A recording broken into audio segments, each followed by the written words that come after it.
అందుకే అసలు తులసి కారణజన్మురాలు, లక్ష్మియే తులసిగా వచ్చింది. తులసికి ఒక్కదానికే ఒక లక్షణం ఉంది లోకంలో. తులసి సమస్త పాపములను హరిస్తుంది. ఎందుచేత హరిస్తుంది అంటే దాని గురించి పురాణంలో ఒక మాట ఉంది.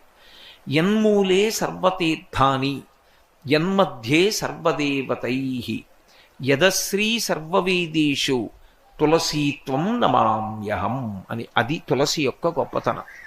యన్మూలే సర్వతీర్థేషు, తీర్థములు అని ఉంటాయి లోకంలో. అసలు తీర్థయాత్రకి వెళ్ళామండి అంటారు.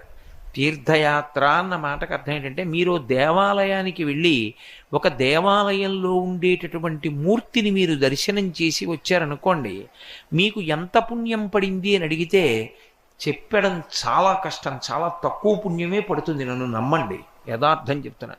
అదేం పెద్ద పుణ్యమేం పడిపోదు. అందుకే దేవా